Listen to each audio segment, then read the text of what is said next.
Doctor Baba Saheb Ambedkar open university.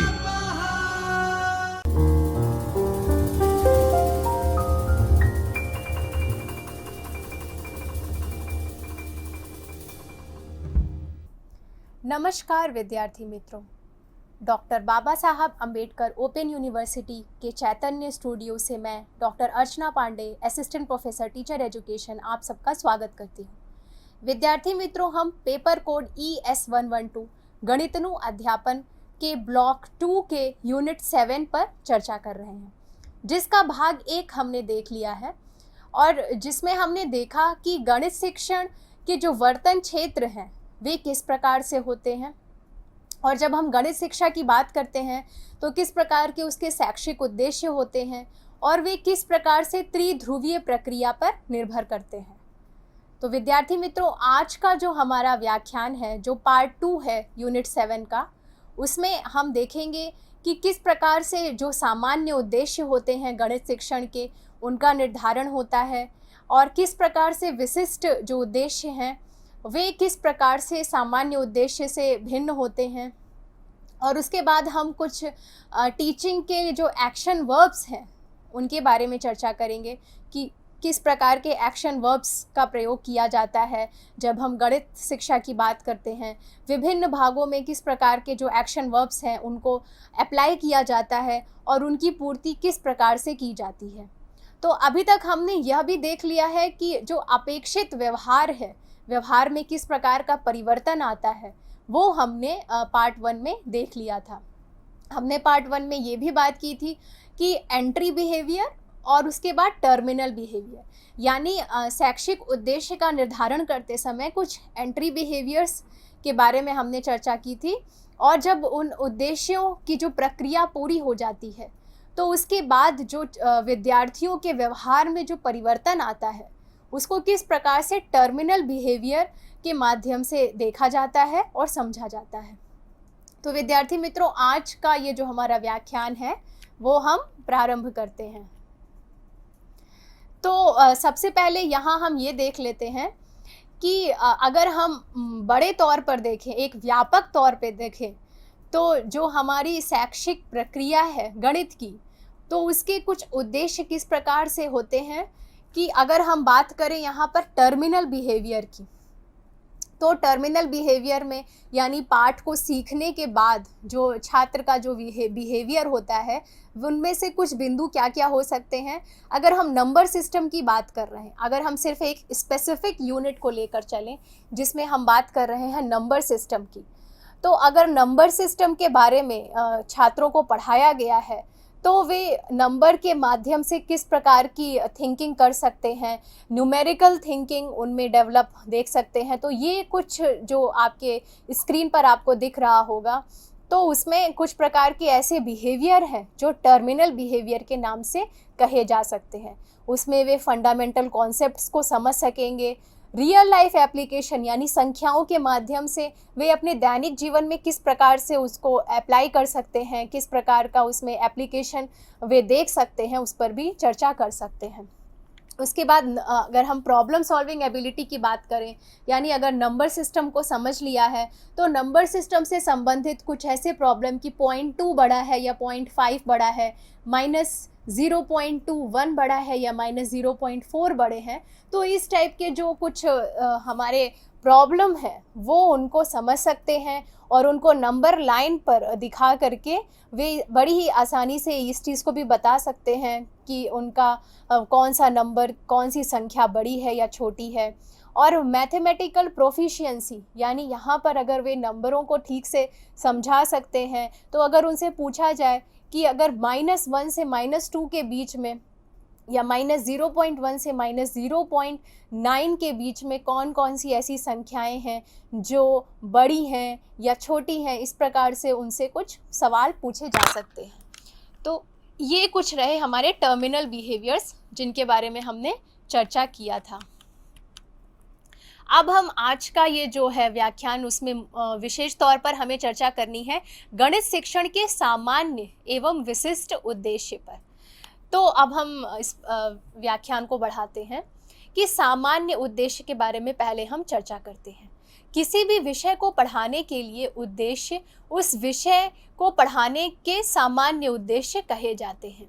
अतः प्रत्येक विषय के सभी पाठ के लिए कुछ सामान्य क्षेत्र निर्धारित होते हैं और उनके जो पूर्ति होती है तब हम कहते हैं कि सामान्य उद्देश्य की पूर्ति हो गई। पाठ योजना में सामान्य उद्देश्य को लिखा जाता है। हालांकि किसी विषय के सभी सामान्य उद्देश्य को पाठ योजना में शामिल नहीं किया जा सकता। तो जैसे अगर हम बात करते हैं नंबर सिस्टम की, अगर कोई यूनिट है नंबर सिस्टम, तो अगर हम उसके सामान्य उद्देश्यों की बात करें तो वहाँ पर जो अभी हमने आगे चर्चा की थी कि इसमें से मैथमेटिकल थिंकिंग उनमें डेवलप हो जाएगी। इस पाठ के अगर हम जनरल ऑब्जेक्टिव्स की बात करें, कुछ उन्हें रियल लाइफ एप्लीकेशन के बारे में सीख पाएंगे, पॉजिटिव एटीट्यूड होगा टूवर्ड्स नंबर, तो ये हो जाएंगे कुछ उसके सामान्य उद्देश्य।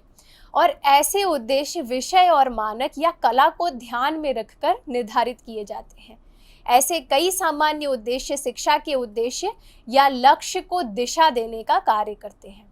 तो यानी अगर हम सामान्य उद्देश्य की बात करें तो जैसे नाम से ही समझ में आ रहा है कि जनरल, यानी यहाँ पर एक व्यापक स्तर पे एक जनरलिटी को माध्यम से यहाँ पर कुछ ऑब्जेक्टिव्स को डिसाइड किया जाता है।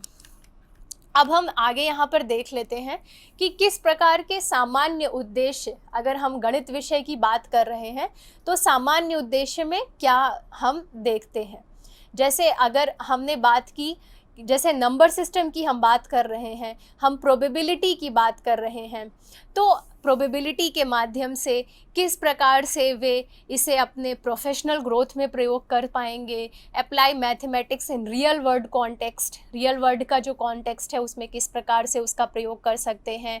Promote mathematical thinking and inquiry among students, यानी जो व्यापक स्तर के जो ऑब्जेक्टिव्स हैं, जो उद्देश्य हैं, उनको ही हम जनरल ऑब्जेक्टिव्स के नाम से यहाँ पर जानते हैं। पेडागोजिकल कॉम्पिटेंसी की बात हम करते हैं तो स्टूडेंट्स के लेवल पे हम देखें तो वे संख्याओं के लिए उनके मन में पॉजिटिव एटीट्यूड होगा, उन्हें संख्याओं को सीखने में एक इंटरेस्ट डेवलप होगा, उनके अंदर धीरे धीरे क्रिटिकल थिंकिंग भी बिल्ड होगी। तो यानी जब हम जनरल ऑब्जेक्टिव की बात करते हैं तो ये किसी एक पाठ के माध्यम से इसको नहीं सीखा जा सकता। तो अगर हम सिर्फ जनरल ऑब्जेक्टिव की बात करें तो ये थोड़ा बड़ा एक ऑब्जेक्टिव होता है, जहाँ पर जब हम कई सारे पाठ को पढ़ते हैं और फिर उसके आधार पर जो हमारी एबिलिटीज़ डेवलप होती हैं, जो हमारे टर्मिनल बिहेवियर होते हैं, जो हमारे अपेक्षित व्यवहार परिवर्तन होते हैं, वे हमारे जनरल ऑब्जेक्टिव्स यानी कि सामान्य उद्देश्य के अंतर्गत आते हैं। अब हम देखते हैं विशिष्ट उद्देश्य। तो विशिष्ट उद्देश्य क्या होते हैं? जैसे स्पेसिफिक, जैसे नाम से ही हम समझ सकते हैं कि यहाँ पर स्पेसिफिक टर्म का यूज़ हो रहा है। तो स्पेसिफिक मतलब ये सिर्फ एक यूनिट के इर्द गिर्द घूमेंगे, उस यूनिट के जो सब सेक्शंस हैं, जो फॉर्मूले हैं, जो फंडामेंटल कॉन्सेप्ट्स हैं, उस तक ये इर्द गिर्द उसके ही घूमते हैं। तो जैसे यहाँ आप देख सकते हैं कि प्रत्येक शैक्षणिक विषय का एक अलग विशिष्ट उद्देश्य होता है। जैसे विभिन्न, अगर हम यूनिट की बात करें तो उनके विभिन्न प्रकार के विशिष्ट उद्देश्य हो सकते हैं।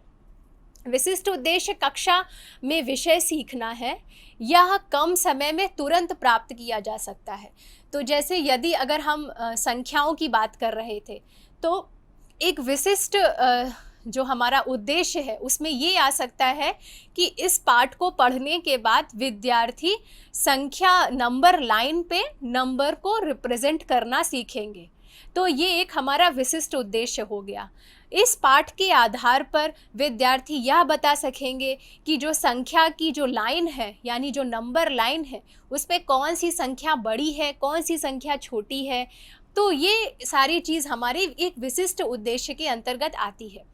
अगर हम ज्योमेट्री की बात करें तो अगर हम उन्हें पढ़ा रहे हैं कि ट्रायंगल्स अगर हम पढ़ा रहे हैं तो उसके विशिष्ट उद्देश्य क्या हो जाएंगे कि इस पाठ को पढ़ने के बाद विद्यार्थी विभिन्न प्रकार के जो त्रिकोण हैं उनको परिभाषित कर सकेंगे और उनका क्षेत्रफल निकालने में सक्षम होंगे। तो ये जो हमारे उद्देश्य हो जाते हैं ये हमारे एक पाठ तक सीमित है। तो इस वजह से इनको हम विशिष्ट यानी स्पेसिफिक उद्देश्य के नाम से जानते हैं। प्रत्येक विषय के सामान्य उद्देश्य समान है, लेकिन प्रत्येक पाठ के विशिष्ट उद्देश्य अलग अलग हैं। विशिष्ट उद्देश्य पाठ इकाई पर निर्भर करते हैं।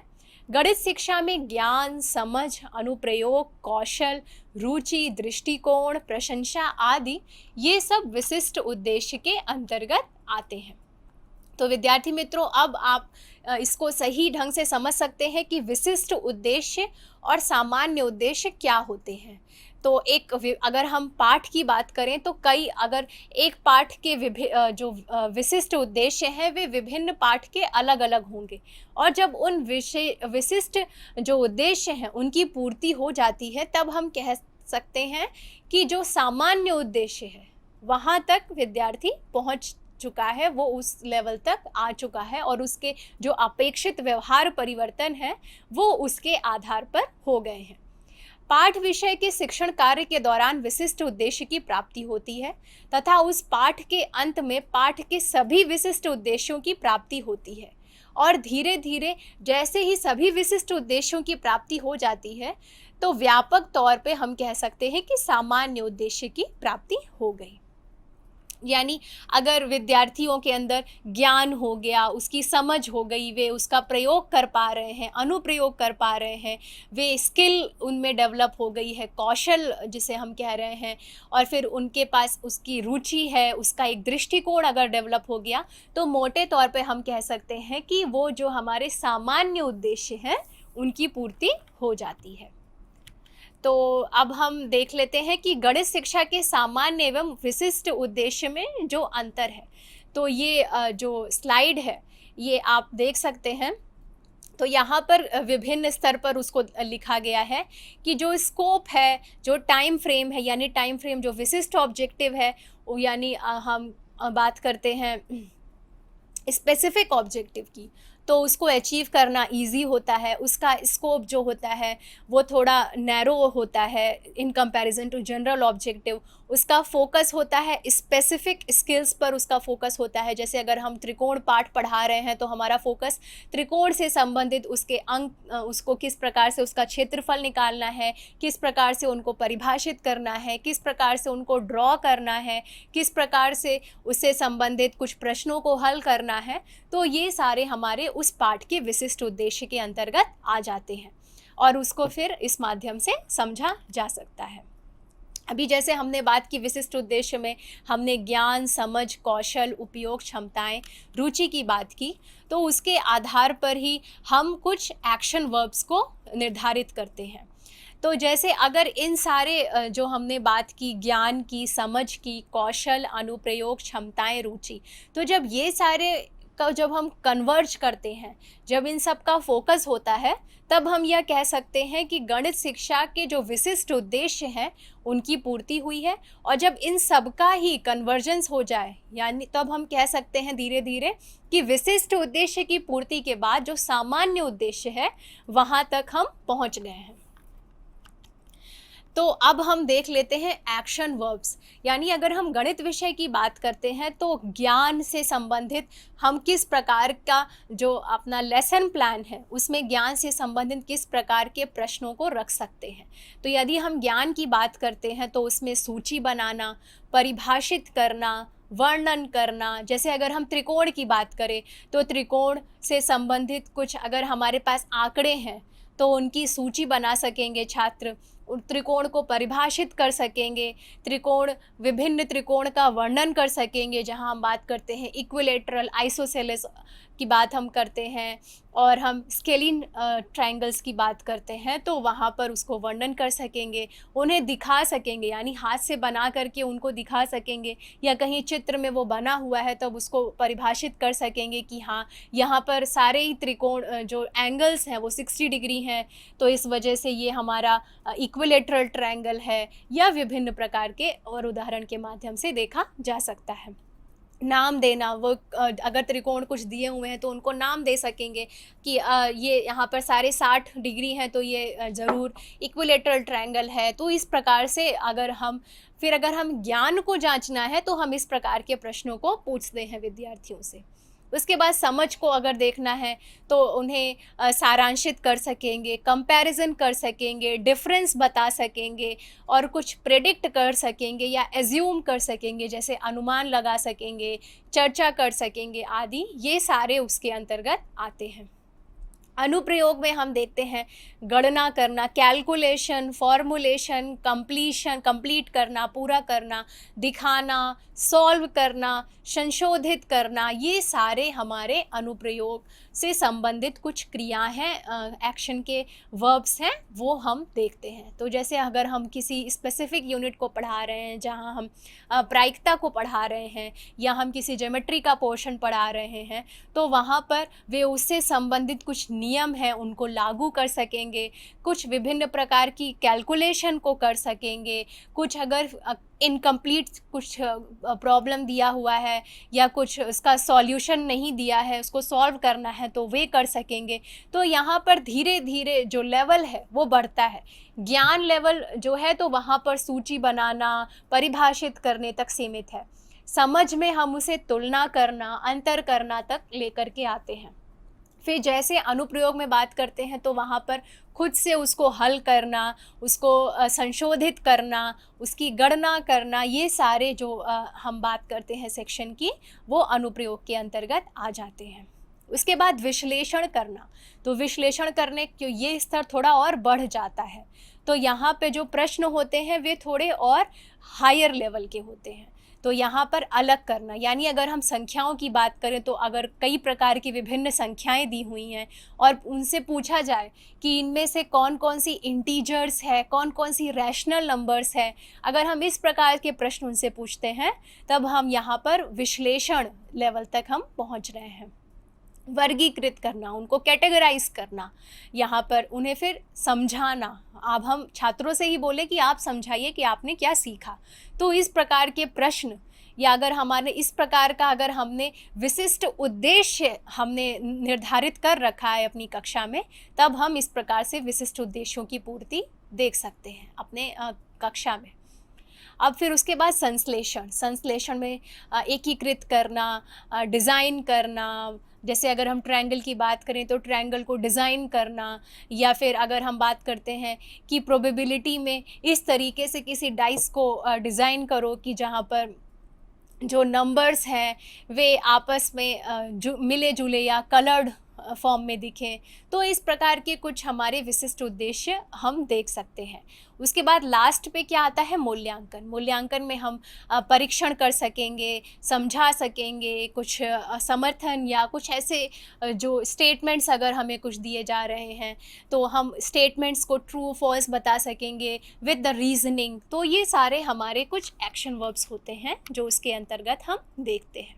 तो जैसे अभी हमने देखा इसको, तो जैसे नॉलेज लेवल पर जो पिरामिड का जो बेस है वो नॉलेज लेवल तक आ रहा है, फिर अंडरस्टैंडिंग लेवल जिसको हम समझ लेवल कह रहे हैं, एप्लीकेशन लेवल में जहाँ हम अनुप्रयोग की बात करते हैं, फिर एनालिसिस, इवैल्यूएशन और सिंथेसिस हम बात करते हैं या इवैल्यूएशन की हम बात करते हैं। तो अब हमने आज का ये जो हमारा पाठ था उसमें हमने सामान्य उद्देश्य की चर्चा की, विशिष्ट उद्देश्य की चर्चा की, किस प्रकार से जब हम कक्षा में देख रहे हैं तो दोनों में किस प्रकार से अंतर हम देख पाते हैं, विशिष्ट उद्देश्य के लिए किस प्रकार के जो एक्शन वर्ब्स हैं वे किस प्रकार से देखे जा सकते हैं। हमने विभिन्न प्रकार के यूनिट्स को, जो गणित के यूनिट्स हैं जिसमें नंबर सिस्टम्स है, प्रोबेबिलिटी है, ज्योमेट्री है, ट्रायंगल्स का कुछ सेक्शन है, उसके माध्यम से ये हमने समझने की कोशिश की। अब हम देख लेते हैं सारांश में कि गणित शिक्षा पर आधारित उद्देश्य, विशिष्ट उद्देश्य पर हमने चर्चा की, जिसके माध्यम से हमने ये भी देखा कि जो हमने बात की थी एंट्री बिहेवियर और टर्मिनल बिहेवियर, और इस ड्यूरेशन में जो लर्निंग का उनका अनुभव रहता है तो वो उस पर भी हमने चर्चा की। और फिर हमने ये विभिन्न उदाहरणों के माध्यम से भी देखा कि अगर हम सिर्फ ज्ञान स्तर की बात करें तो किस प्रकार के जो हमारे विशिष्ट उद्देश्य हैं वे किस प्रकार से देखे जा सकते हैं, और उसके बाद अगर हम अंडरस्टैंडिंग लेवल या कॉम्प्रिहेंशन लेवल के स्तर पर देखें तो किस प्रकार के उसके एक्शन वर्ब्स को हम उसमें इम्प्लीमेंट कर सकते हैं। अब ये हमारे सारांश के बाद अभी हम कुछ प्रश्नों को देखते हैं, जिसमें सबसे पहला प्रश्न है कि शिक्षा की त्रिपक्षीय प्रक्रिया में क्या शामिल है। तो ये हमने अपने जो हमने व्याख्यान लिया है उसमें हमने इस चीज़ का वर्णन किया था कि त्रिपक्षीय कौन कौन सी प्रक्रिया है। तो आप इसको फिर से आप इस वीडियो को देखिए और जो स्लाइड्स आपके सामने दिखाई गई हैं आप उनको पढ़ेंगे तो आप इस प्रश्न का उत्तर दे सकते हैं। उसके बाद दूसरा प्रश्न है स्कूली गणित के उद्देश्य क्यों महत्वपूर्ण है, यानी उद्देश्य जो हम बनाते हैं वे किस प्रकार से महत्वपूर्ण है। तो हमने उस पर भी चर्चा की कि समय की बचत होती है, शिक्षक और विद्यार्थी दोनों को ही एक दिशा मिल जाती है, उनका लक्ष्य अगर निर्धारित होता है तो उनमें प्रेरणा भी मिलती है। तो ये सारे कुछ सेक्शंस थे, कुछ पॉइंट्स थे जिसे हमने मेंशन किया था, तो आप उसको देख सकते हैं। उसके बाद है बच्चों में किस प्रकार से सामान्य एवं विशिष्ट उद्देश्य विकसित होते हैं। तो इस पर भी आप कुछ चिंतन कर सकते हैं, कुछ प्रश्न आप इस पे भी जो आपको स्लाइड्स दी गए हैं उसके आधार पर आप इसका उत्तर दे सकते हैं। किस उद्देश्य के अंतर्गत बच्चे गणितीय संक्रियाओं का उपयोग कर सकते हैं। तो ये भी हमने जब एक्शन वर्ब्स की बात की तो हमने इसको भी we have taken it in account also, तो आप इसको भी देख सकते हैं। उसके बाद गणित शिक्षा के सामान्य एवं विशिष्ट उद्देश्य में अंतर बताइए। तो ये कुछ प्रश्न थे जो आप अपनी प्रगति के लिए देख सकते हैं, प्रगति आप अपनी जांच सकते हैं और उसके आधार पर आप आगे के भी प्रश्न जो आपके सिलेबस में हैं उनको आप देख सकते हैं। तो आज का ये हमारा यूनिट 7 वो हम यहीं समाप्त करते हैं। धन्यवाद। स्वाध्यायः परमः